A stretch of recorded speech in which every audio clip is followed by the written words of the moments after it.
यह कहानी है रामपुर गांव के एक मेहनती इंसान राघव की।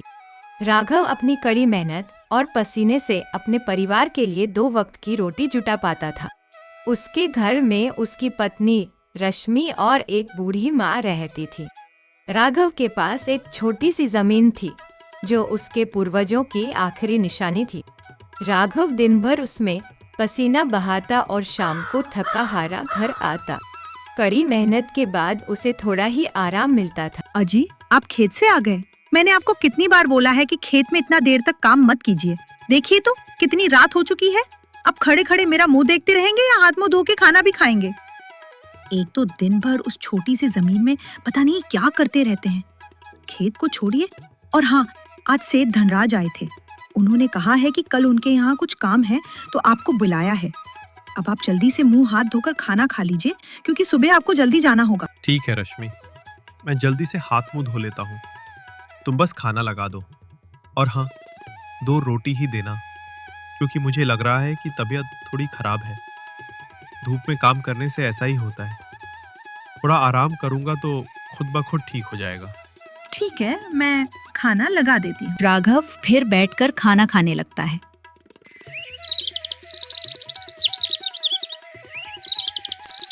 अगली सुबह राघव सेठ धनराज के यहाँ निकल पड़ता है।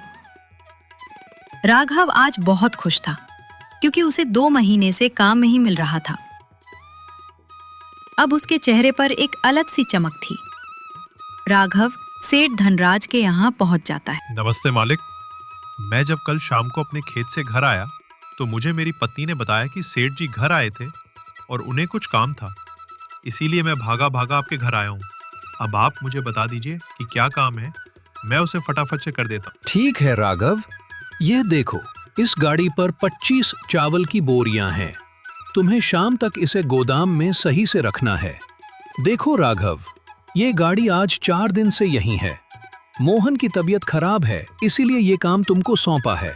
देखो राघव, शाम तक कैसे भी करके गाड़ी खाली कर देनी है क्योंकि मुझे कल सुबह ही इस गाड़ी को फैक्ट्री भेजनी है। वो तो ठीक है सेठ जी, लेकिन यहाँ से आपका गोदाम बहुत दूर है। मुझे नहीं लगता है कि शाम तक 25 बोरी गोदाम तक पहुँच सकती है। एक तो धूप अपने चरम पर है और मेरी तबीयत भी थोड़ी खराब है। कैसे होगा सेठ जी? अगर एक और मजदूर होता तो शायद शाम तक काम खत्म हो जाती। देखो राघव, मेरे पास अब इतना समय नहीं है कि एक और मजदूर ढूंढूं। और हाँ, यहाँ से गोदाम तो थोड़ी दूर है, लेकिन राघव तुम चिंता मत करो, मैं तुम्हें इसकी पूरी मजदूरी दूंगा। बस तुम कैसे भी करके शाम तक काम खत्म कर दो। ठीक है सेठ जी, जब आप इतना बोल रहे हैं तो मैं कोशिश करता हूँ कि शाम तक सारी चावल की बोरियों को गोदाम तक पहुँचा सकूं। राघव तो सेठ धनराज की बात पर हाँ कह देता है, लेकिन वो सोच में पड़ जाता है कि सारी चावल की बोरियां गोदाम तक कैसे पहुंचेंगी, क्योंकि सेठ धनराज के घर से गोदाम लगभग 800 से 900 मीटर दूर था। लेकिन राघव ने हिम्मत की और अपने मन को समझाया कि ये कुछ नहीं है, बस थोड़ी सी मेहनत है। राघव ने पहली बोरी उठाई और गोदाम की तरफ भाग। राघव ने ऐसे ही लगातार 6 घंटे काम किया और 6 घंटे में लगभग 18 से 19 चावल की बोरियां गोदाम में रख दी। शाम होने ही वाली थी, लेकिन राघव बहुत ज्यादा थक चुका था। अगर वह बिना आराम किए फिर से उतना दूर चावल की बोरी रखने जाता तो शायद राघव की तबीयत और ज्यादा खराब हो सकती थी। राघव फिर से अपनी हिम्मत दिखाता है और बोरी लेकर गोदाम की ओर चल पड़ता है। राघव के पैरों में छाले पड़ चुके थे, लेकिन मालिक का विश्वास और अपने घर की स्थिति को देखकर राघव सब भूल जाता है कि उसके पैर में दर्द हो रहा है। वैसे ही दर्द के साथ राघव 2 घंटे में गाड़ी का सारा चावल की बोरी गोदाम तक पहुंचा देता है। रात के 8 बज चुके थे। सेठ धनराज इतने में आते हैं। अरे राघव, सारी बोरी गोदाम तक अच्छे से पहुंची या नहीं? जी मालिक, आपके कहे अनुसार सारा चावल की बोरी मैंने गोदाम में अच्छे से रख दिया है। चाहें तो जाकर आप देख सकते हैं। नहीं नहीं राघव, ऐसी बात नहीं है, मुझे तुम पर पूरा विश्वास है। लेकिन राघव, तुम बहुत थके लग रहे हो और रात भी ज्यादा हो रही है। एक काम करो, तुम अभी घर जाओ और आराम करो। कल सुबह आना, मैं तुम्हें सुबह ही पैसे दे दूंगा। ये आप क्या बोल रहे हैं मालिक? बिना पैसों के घर जाऊंगा तो पत्नी मुझे सोने भी नहीं देगी। और मालिक, एक गरीब का उम्मीद होता है कि काम करने के बाद उसका मेहनत का पैसा मिलेगा, और वो इसी के कारण खूब मेहनत करके काम करता है, और वो पैसे लेने के बजाय कल लेगा। ये तो नाइंसाफी है। देखिए मालिक, मैंने पूरी मेहनत और बिना आराम किए आपका काम किया है। मुझे मेरी मजदूरी दे दो मालिक। ऐसे भी मैं 10 मिनट रुक सकता हूँ, तब तक आप पैसे ले आइए। ठीक है राघव, तुम तो बुरा मान गए। अच्छा रुको, मैं पैसे ले आता हूँ। अमीर लोग ऐसे ही करते हैं। काम करवाने के लिए बाबू सोना करके करवा लेते हैं, और जब पैसे देने की बारी आती है तब कल ले लेना, परसों ले लेना कहते हैं।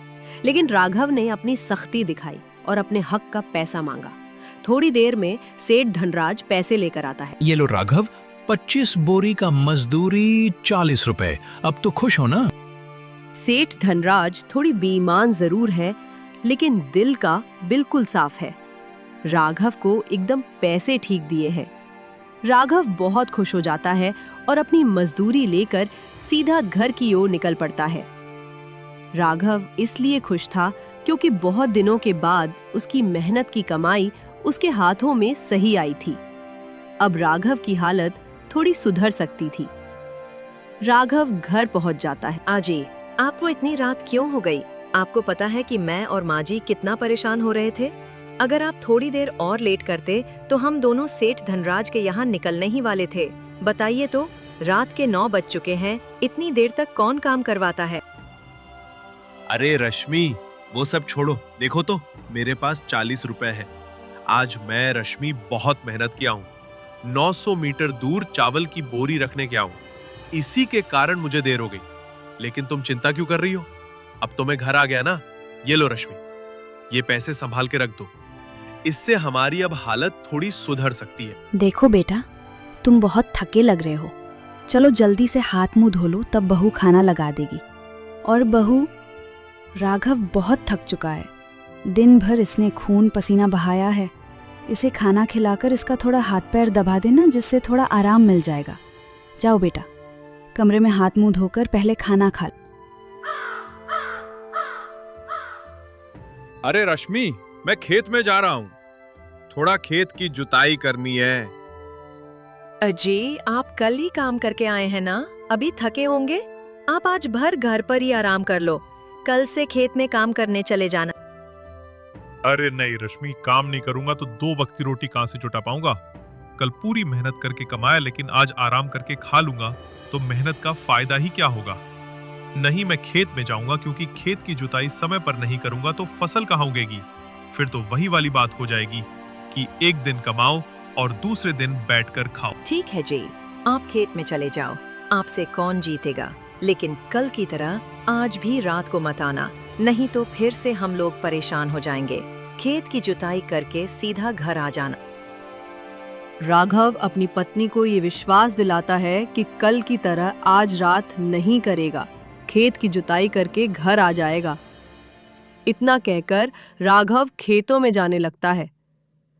रास्ते में उसे उसका दोस्त विक्रम मिलता है। अरे राघव भाई, कहाँ जा रहे हो? इधर आओ यार, और बताओ अपने बारे में, क्या हाल चाल है? सब ठीक है? भगवान की कृपा से सब ठीक है विक्रम। और बताओ, तुम कैसे हो? मैं तो एकदम ठीक हूँ राघव। और यह कुदाल लेकर कहाँ जा रहे हो भाई? तुम अभी भी किसानी करते हो? अरे भाई, यह सब छोड़ो और चलो मेरे साथ बाहर। उधर इतना पैसा है कि तुम गिन नहीं पाओगे। क्या तुम यह मिट्टी में रहते हो? मुझे तो ये सब बकवास लगती है भाई। देखो, तुम मेरा मजाक मत उड़ाओ और भूलो मत कि इसी मिट्टी में हम दोनों पैदा हुए हैं। और क्या बाहर बाहर रट लगाए बैठे हो? आज तक अपनी माँ से पूछा है कि माँ खाना खाए कि नहीं खाए? तुम तो विदेश रहते हो और तुम्हारी माँ यहाँ घुट घुट के रहती है। तुम्हें तो छोड़ो, अपनी माँ को बाहर ले जाने में घृणा आती है, और तुम मुझे बाहर ले जाने को बोलते हो। तुम्हें शर्म नहीं आती है? उसी माँ ने हमें पाल पोस कर बड़ा किया, और जब सुख भोगने का समय आता है तो तुम जैसे बेटे उन्हें छोड़कर बाहर बाहर जाते हो और बात करते हो। जाओ, पहले अपनी माँ को अपने साथ ले जाओ। कब तक घुट घुट के रहेंगी? राघव ने विक्रम को करारा जवाब दिया और अपने खेत में निकल पड़ा। राघव को अपने दोस्त पर बहुत गुस्सा आया और मन ही मन सोचा, ऐसे बेटे से तो अच्छा है कि बिना बेटा के रहे।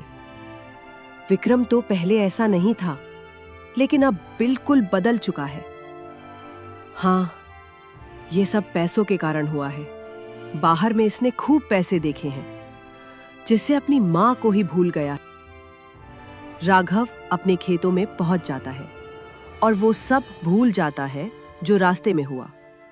वो कुदाल उठाता है और जुताई करने लगता है। धीरे धीरे शाम हो रही थी। राघव जल्दी जल्दी कुदाल चलाने लगता है। तभी उसका औजार किसी कठोर चीज से टकराती है। राघव परेशान हो जाता है और वहां फिर से खुदाई करने लगता है। थोड़ी देर में एक सोने का घड़ा सोने के सिक्कों से भरा निकलता है। राघव की होश उड़ चुकी थी। राघव अभी भी दूसरों के बारे में सोच रहा था। उसे यकीन नहीं हो रहा था कि ये सब उसका ही है। राघव बहुत ही सीधा और नेक दिल का था। वो हमेशा दूसरों के बारे में ही सोचता था। उसे ये पता नहीं था कि ये सब उसकी ईमानदारी और अच्छे कर्मों का फल है। ये सारे सोने का हक सिर्फ उसी का था और कोई नहीं। लेकिन राघव नादान था। उसने मुखिया को सौंपने का निर्णय किया। राघव सोने से भरा घड़ा उठाता है और सीधा घर आ जाता है। राघव की पत्नी और उसकी माँ दोनों राघव के हाथों में सोने से भरा घड़ा देखकर चकित हो जाते हैं। उनकी आंखें खुली की खुली रह जाती हैं।